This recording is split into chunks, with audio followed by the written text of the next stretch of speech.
I've always kind of joked about it, like Rutch or James McCann. Like, y'all just don't tell them what's coming today. But for that to actually happen, it's pretty wild. I mean, just trying to feel it day by day. Obviously, trying to get back as fast as I can. We're trying to get this division. So, like, really, that's all I can say right now is just playing catch and throwing pins. My question to you is September 24th. You guys are playing at New York. You think you'll be ready to go by then? We'll see. That's kind of what I'm shooting for. So, that's obviously the Yankees, so circled on a lot of our calendars. But yeah, I mean, obviously, it's close. But yeah, just trying to take it day by day and try to get the W's when we can. Yeah, and my last question to you about this whole scheduling. I mean, you guys have a really tough schedule. I'm looking at this here. We have Detroit, San Francisco, Detroit again, Yankees, Minnesota. You guys been struggling. I mean, let's just be real. They've been struggling a little bit here. That post All-Star break. I thought you guys were going to take over and just run through this AL East. We understand baseball. We've been there, how hard it is. You got some young guys that haven't played, a couple years and understand and playing that many games. But you still think these Orioles team has a lot of punch back and ready to rock? Yeah, for sure. I think like that's one thing that's kind of reiterated in our clubhouse is, we haven't really played our best baseball yet. Last year, kind of looking back at, 101 wins, I think is what it was like. We played our best baseball in the regular season. It wasn't there in the postseason. This year, I think we kind of have it flipped where, we know that we still have our best baseball in front of us. And, I'm not going to say we're trying to save it for the postseason, but definitely like coming down the stretch, I think we still have a lot left in the tank. Obviously, you have your highs and lows of the season.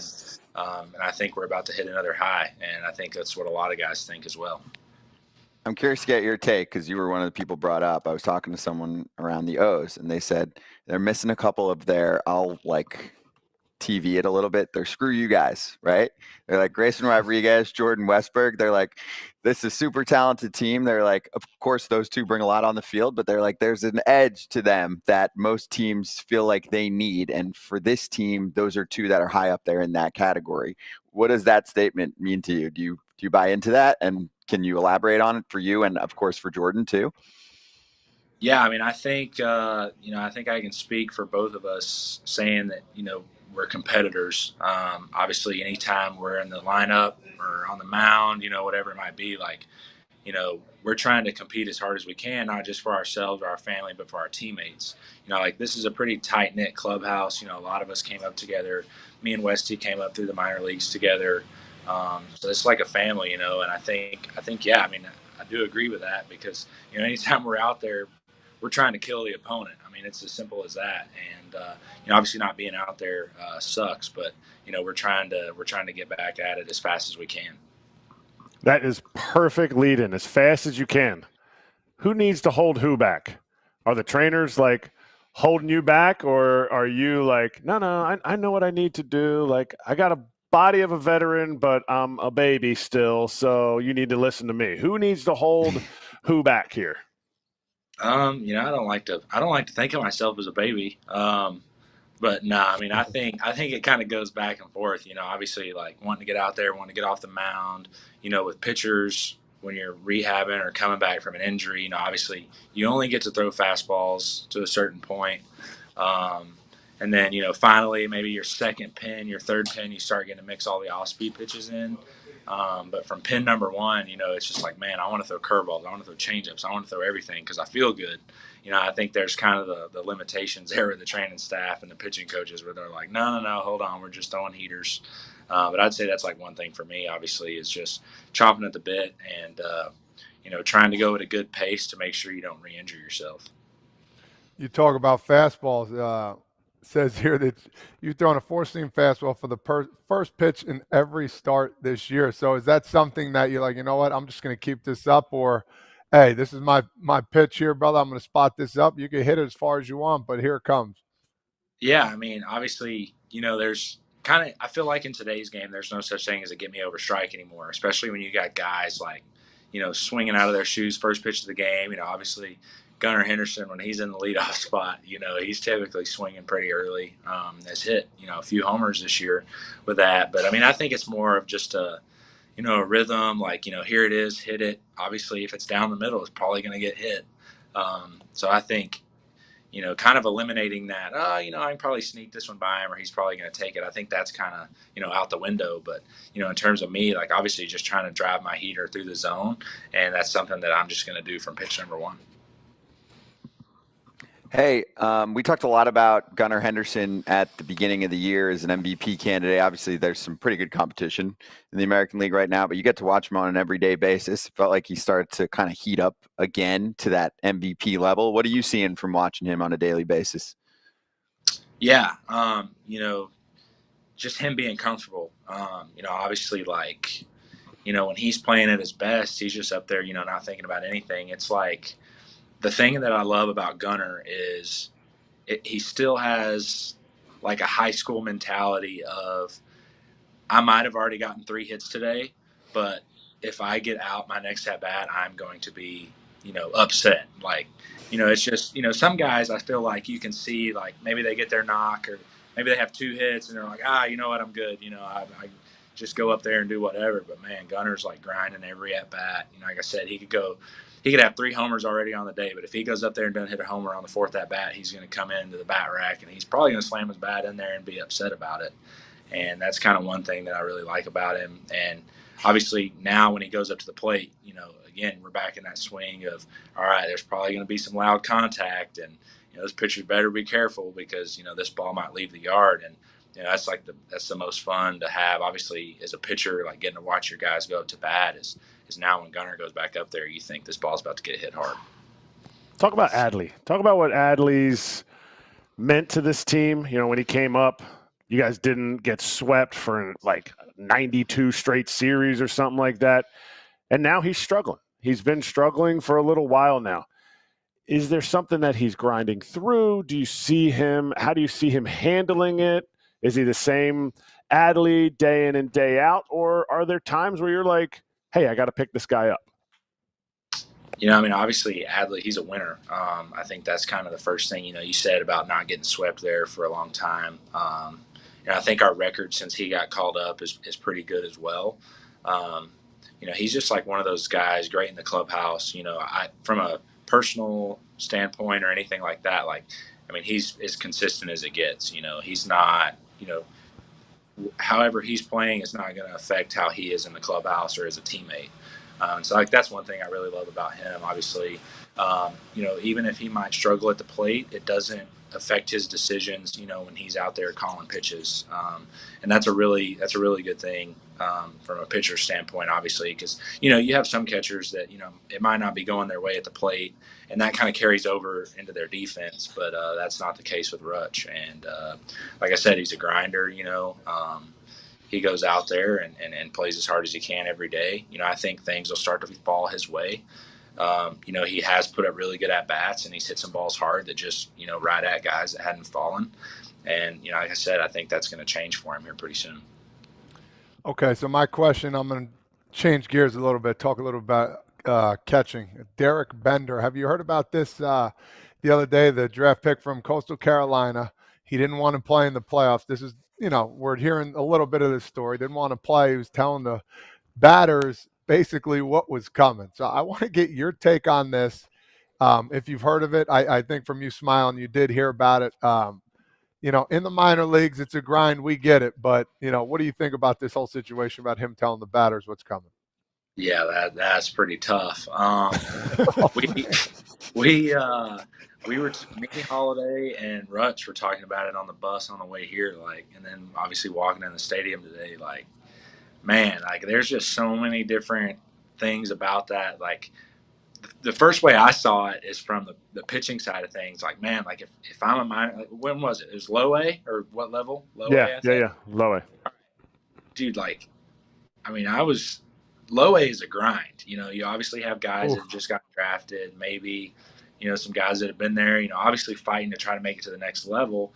And man, it's like I said, it's hard. And then, if you've got your catcher back there telling the guys what's coming, man, that'd be pretty hard not to fight the guy. I think if you're on staff, like just because obviously your goal is to make to the big leagues, and some guys are kind of on the fringe, of maybe getting released, maybe getting called up. There's a lot of different ways that you can go with that, and with that guy telling hitters what's coming, man, he's really screwing with some of the pitchers' careers that were on that team.